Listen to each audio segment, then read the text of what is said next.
Hi guys, welcome back to my channel. तो हमेशा की तरह आज भी हमारे पास काफी इंटरेस्टिंग न्यूज है, तो वीडियो के अंत तक जरूर देखना। पहले शुरुआत कर लेते हैं पहली न्यूज से। तो सबसे पहले हम बात कर लेते हैं बीजीएस के एक और अनफेयर स्लॉट डिस्ट्रीब्यूशन के बारे में, जो कि है 2OP की साइड से, जिसमें 2OP बोल रहे हैं कि ब्लिट्ज ग्राइंड डिस्क्वालीफाई होने के बाद स्लॉट आरजी को मिलना चाहिए था, आरसीई को नहीं, क्योंकि स्टैंडिंग्स में आरजी उनके जस्ट नीचे थी। अगर आरजी सही तरीके से क्वालिफाई करती तो ग्रुप स्टैंडिंग्स चेंज होती और 2OP टॉप 7 में आ जाते। इसलिए वो ऑर्गेनाइजर से फेयर ट्रांसपेरेंट एक्सप्लेनेशन और स्लॉट एलोकेशन को दोबारा रिव्यू करने की डिमांड कर रहे हैं। उसके बाद 2OP ने एक मैसेज में बोला है कि आरजी को ग्राइंड स्टेज से डायरेक्टली क्वार्टर फाइनल्स के लिए क्वालिफाई होना चाहिए और आरसीई को राउंड 4 से वाइल्ड कार्ड्स में आना चाहिए, क्योंकि ओवरऑल स्टैंडिंग्स वही बोलती है। पोस्ट मैचेस के बाद नेक्स्ट बेस्ट टीम को क्वार्टर फाइनल्स मिलना चाहिए। तो फिर क्वेश्चन ये है कि राउंड 4 में आरजी के पॉइंट्स क्यों कंसिडर हो रहे हैं, आरसीई के पॉइंट्स क्यों नहीं, जबकि लॉजिक और स्टैंडिंग्स के हिसाब से आरसीई के पॉइंट्स काउंट होने चाहिए थे। उसके बाद हम बात करते हैं पायल गेमिंग के एक अनएक्सपेक्टेड आईआरएल स्ट्रीम के बारे में, जिसमें उनको काफी अच्छा सपोर्ट मिला। तो कल पायल ने काफी बड़े यूट्यूब क्रिएटर्स के साथ आईआरएल लाइव स्ट्रीम करी थी, जो कि आप लोग स्क्रीन पर भी देख सकते हैं और आगे कुछ फनी क्लिप्स भी दिखने वाले हैं। लेकिन बात करें गोली भाई की, तो उन्होंने इन सब पर रिएक्ट करते हुए बोला ये पायल की बिगेस्ट स्ट्रीम है, और दूसरे मैसेज में बोला फर्क है और रहेगा, जिस पर ठग ने भी रिएक्ट किया। नाउ बात करते हैं बीजीएस के ओवरऑल स्टैंडिंग्स के बारे में। तो ग्रुप ए में #1 पर सिन्वी, नंबर 2 पर टीम तमिलास, 3rd पर वाइल्ड फैंग्स, 4th पर विक्टोरियस समर्स, 5th पर आरएफई,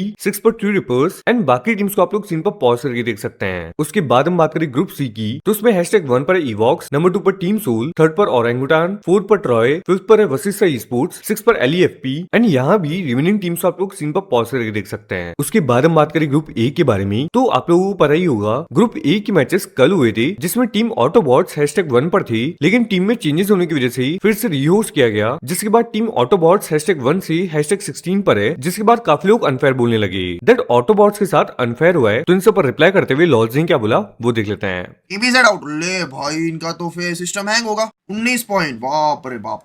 मेरे को यही डर था। ये बेचारों ने यार फर्स्ट डे मतलब लेजेंड वे में बहुत अच्छा खेला एंड आज खुद गए। ये बहुत अन्याय हुआ है उन लोगों के साथ, मैं ऐसा बोलना चाहूंगा। अनफेयर हो गया। देखो अनफेयर एक हिसाब से अनफेयर भी है, एक हिसाब से फेयर भी है। तो अभी तुम जो हिसाब से सोचोगे, जो पीओवी से सोचोगे, तुम वो पीओवी के हो जाओगे। सिंपल है। अभी अगर मैं एबीजेड की तरफ से देखूं तो अनफेयर है, और अगर मैं वो टीम के हिसाब से सोचूं जो एकदम वो जो बैन खा के जो टीम अंदर आई उसके हिसाब से मैं सोचूंगा, तो भाई वो लोग सही है, क्योंकि भाई उनको 3 ही मैच मिलते वरना। तो डाइसी है, एकदम डाइसी है। अभी तुम जैसा सोचोगे वैसा रहेगा। उसके बाद हम बात कर लेते हैं एंकीबॉट के बारे में, तो वो बात करते हैं सिम्प और जोकर के बारे में। तो रिसेंटली दोनों ही प्लेयर्स ने काफी अच्छा परफॉर्म किया है अपने अपनी रिस्पेक्टिव टीम्स के लिए। तो इस पर एंकीबॉट ने क्या बोला है वो देख लेते हैं। Joker versus Simp, who is the best? देखो ऐसा कुछ वर्सेस प्लेयर्स का कुछ नहीं मैं करना चाहूंगा। Look, I will be very honest about it.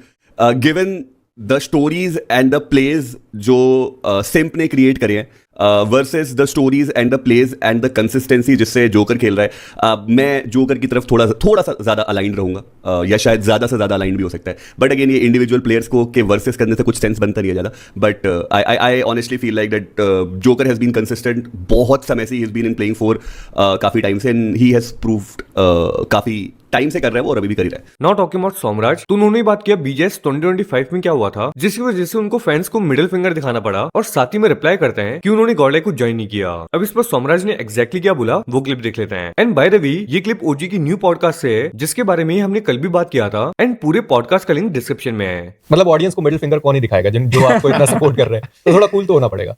नहीं यार, अब मैं पागल थोड़ी तो ऐसे ही ये करने लगूंगा। मेरे को लोग दिखाए तो मैंने उनको दिखा दिया। बट ऐसे थोड़ी ना होता है, ऑडियंस एक भीड़ है, उनका कोई चेहरा नहीं होता। आप जरूरी थोड़ी ना कि उनकी तरह आप एक्ट करने लगेंगे। आप एक प्रोफेशनल एथलीट है, तो आपको बिहेव भी उसी तरीके से करना होगा, और उसी के लिए आप जाने भी जाते हैं। हमारी कम्युनिटी में ऐसे एक रूल बना दिया कि सबको बहुत काइंड होना अच्छी बात है, हम्बल भी रहना चाहिए। पर आप सोचिए ना कि ऑडियंस कितने जल्दी बदल भी जाती है। जब बीजीएस के बाद ये सब हुआ और गॉडलाइक का परफॉर्मेंस उतना अच्छा नहीं आ रहा था, फिर ऑडियंस चढ़ गई कि नहीं सोमराज को एज एन आईजीएल लेकर आओ। तो आपको समझना चाहिए ना कि भाई ऑडियंस प्यार तो करती है, चाहती है कि आप भी बढ़िया करें, जहां जा रहे हैं वो भी अच्छा करें। आपको ऑफर आया वैसे?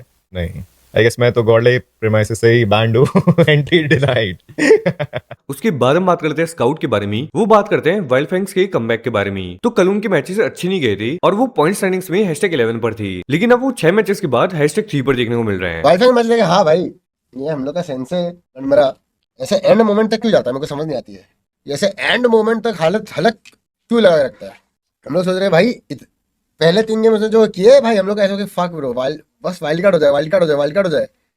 फिर एंड में ना पेलम पाली दे दिया, मतलब हाय फाइनली। नाउ नेक्स्ट हम बात करते हैं सेंसे के बारे में। तो वो भी रिएक्ट करते हैं जीडीआर और ऑटोबॉट्स के एलिमिनेशन पर। एस जीडीआर का एलिमिनेशन काफी शॉकिंग था सभी फैंस के लिए। तो इस पर सेंसे कुछ ऐसा कहते हैं। लॉबस्टर मेरे भाई जैसे है बहुत टाइम से, एंड भाई फकिंग ब्रोक माय हार्ट जब पता लगा मुझे कि मतलब उनके कल के मैचेस टॉप पे थे एंड आज वो बाहर हो गया। भाई बहुत बुरा लगा है, मैं मजाक नहीं कर रहा। और मुझे थोड़ा मतलब क्या ये बोल सकते हैं, मतलब रिहोस्ट हुआ एंड उन्होंने मतलब एटलीस्ट वाइल्ड कार्ड के लिए कर जाते या क्वालिफाई कर जाते। मैं सच बता रहा हूँ, मैंने आई जस्ट टेक्सटेड हिम, ऐसा मैसेज आया, मुझे बहुत बुरा लगा। मुझे समझ ही नहीं आया मैं रिप्लाई कैसे दूं उसका।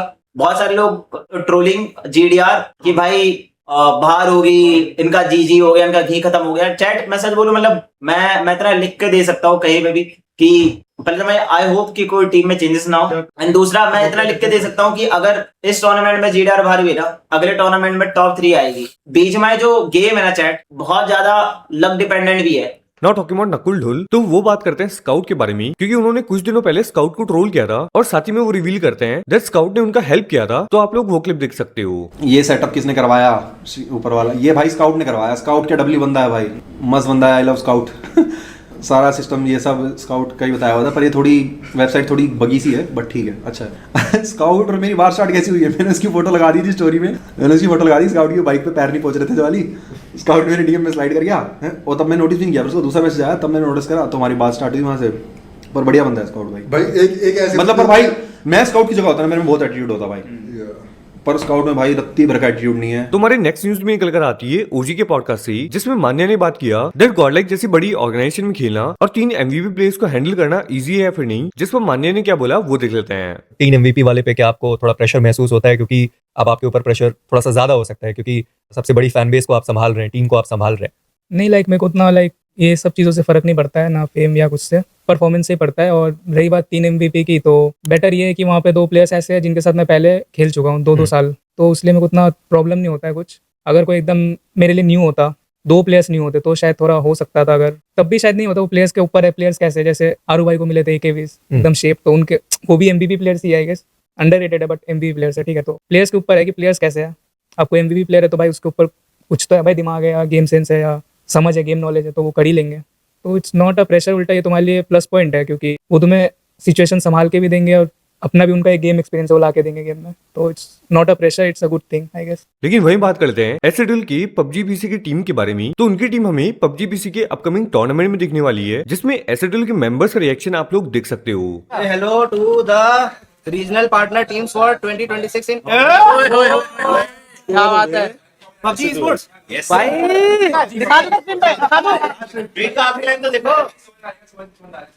Which roster do you think SL आप लोग अबे भाई PUBG PC, we enter PUBG PC। Let's क्या बात है। W में 4 भाई, W करता नहीं बताएंगे, रोस्टर नहीं बताएंगे। रोस्टर मैं नकुल लेजेंड पीसी पे भी खेल लेंगे, पीसी पे भी खेल लेंगे ना, चलता मॉनिटर में। अरे ऐसे ऐसे करेंगे।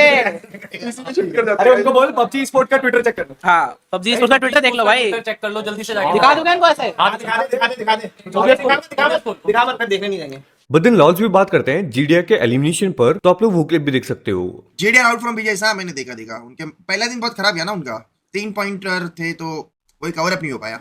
कोई ना, वाइल्ड कार्ड भी नहीं मिलेगा, अब अगले टूर्नामेंट में उनको मौका मिलेगा। So best of luck to them. Now next हम बात कर लेते हैं सोमराज के बारे में। वो थोड़ा एंग्री दिखाई दिए ओजी की न्यू पॉडकास्ट में, एज वो रिवील करते हैं दैट बीजीएमआई कम्युनिटी में कुछ लोग हैं जो उनकी टीम को हर बार ब्रेक कर देते हैं। तो सोमराज इस पर एग्जैक्टली कुछ ऐसा कहते हैं। पता नहीं, कम्युनिटी में बहुत अजीब अजीब लोग हैं, उनको दूसरों की चीजें तोड़ना, पता नहीं, बहुत अंडरस्टैंडिंग मेरे को ही कमी है कि लोग चाहते क्या है। या तो सामने वाला बुराई चाहते हैं और अच्छा कर रहा है कोई, तो उसका लाइन अप तोड़ने आ जाते हैं। मतलब नाम तो नहीं ले सकता हूँ मैं अभी, वो अच्छे नाम है उनके कम्युनिटी में, पर मैंने देखा है वो लोग इंटेंशनली कि इसकी टीम अच्छी ना हो जाए तो लाइन अप तोड़ने का कोशिश करते हैं, तो पैसे से हो या ब्रेन वॉश। प्लेयर्स की गलती नहीं है, सब छोटे ही है, उनके लिए क्या है, अरे वाह और पैसे आ रहे हैं, फेम आ रहा है, जो भी, तो वो तो अपना पहले फायदा देखेंगे ही ना। एज अ टीम जब वो सोचेंगे कि हाँ ये हुआ, हम लोग अच्छा किए, हम लोग और अच्छा कर सकते हैं। बट देन टॉकिंग अबाउट एंकी बॉट, तो वो रिएक्ट करते हैं सोल जोकर के बीजेएस के परफॉर्मेंस पर। तहे दिल से ये कहना चाहूंगा कि भाई जोकर बहुत खतरनाक खिलाड़ी है भाई, ऐसा मैं तहे दिल से कहना चाहूंगा। मैंने कई बार ये बात बोली है, पर मुझे लगता है कि ये बोलना चाहिए भाई। It's not about how Joker is playing right now, it's about how consistently he has been playing. It's unbelievable भाई, unbelievable. Joker deserves a team like गॉडल। ये क्या बात है, ये क्या बात हुई भाई, ये बात तो मुझे बिल्कुल समझ नहीं आई, बट ठीक है।